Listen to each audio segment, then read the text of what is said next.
vous dis Gandhi, vous connaissez son nom, le Mahatma Gandhi, on l'appelait comme ça. C'est vrai qu'il a été inhumé en février 48. Cet homme-là est mort dans des circonstances violentes, on peut dire. Oui, dramatique. Oui, oui, absolument. On a encore une fois, on a assassiné la paix. Une fois encore. On l'a raconté ici avec Jaurès, avec tant d'autres. Mais là, cette fois, c'est encore dramatique, puisque c'est une paix en plus qu'il voulait pour l'Inde. Alors, bien sûr, pour le monde, mais aussi pour l'Inde. C'est-à-dire qu'en Inde, il y avait deux religions principales, l'hindouisme et l'islam, et il était persuadé d'arriver à ce que ces deux religions puissent s'entendre, à ce que les gens puissent vivre ensemble, au moins.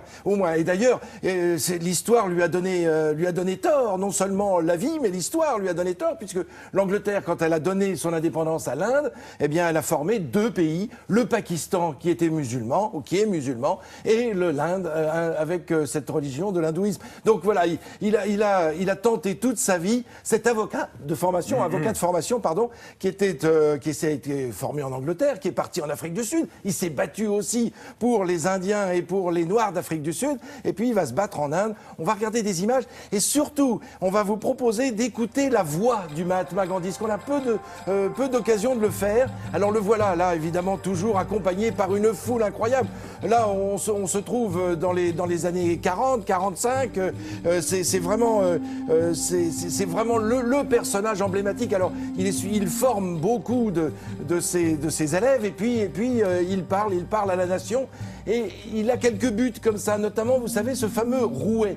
Le rouet que l'on voit ici, on apprend à l'utiliser à toutes les femmes de l'Inde parce qu'il s'agit de tisser son propre coton. Pourquoi acheter le coton à l'étranger? On va tisser aussi fil après fil l'histoire de l'Inde. Écoutez la voix du Mahatma Gandhi.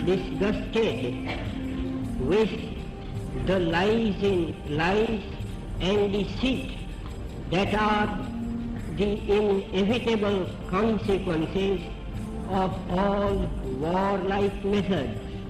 Bon, il s'exprime en anglais, mais c'était juste le timbre de sa voix que je souhaitais vous faire entendre, comme on avait écouté la voix de Winston Churchill il y a quelques semaines de cela. Le monde est fatigué, dégoûté des mensonges, disait-il, et de l'hypocrisie, de la tromperie, que sont le résultat nécessaire des méthodes belliqueuses. On a aperçu le dernier vice-roi. Ah oui, le dernier vice-roi des Indes, Lord Mountbatten, avec son épouse, qui a offert sa garde personnelle pour accompagner le défunt. Alors vous le savez, dans l'hindouisme, on est incinéré.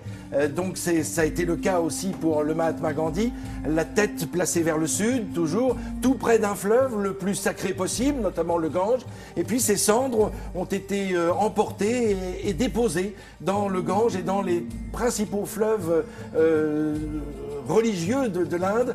Et il restait quelques ossements après cette incinération, des ossements qui sont enfouis dans l'eau, encore une fois, au large d'Islamabad. Et là encore, c'est tout un symbole, évidemment, puisque on voit tous ces Indiens qui suivent le corps, en tout cas ce qu'il en reste. C'est son fils, normalement, qui doit allumer le feu qui doit le consumer. Et c'est ce qui s'est passé avec plus d'1 million de personnes. Sur le bord du fleuve sur les bords du Gange, absolument. Donc voilà, tout un symbole. Un mot sur son assassin, quand même. Ah oui, alors il a été jugé, condamné à mort et exécuté. Il n'était pas tout seul, Godse, il était accompagné par quatre autres personnes, dont son frère, qui ont essayé pour l'approcher le plus près possible pour pouvoir tirer sur lui, puisqu'il a été abattu de 3 coups de pistolet. Et le Godse a été, je vous le disais, jugé, condamné, exécuté, et d'autres ont fait de la prison pendant plusieurs années. On vient de voir encore le Mahatma Gandhi en pleine réflexion. Lui qui a donné envie à tant d'autres après lui de prier, de parler de paix. Merci beaucoup. À tout à l'heure.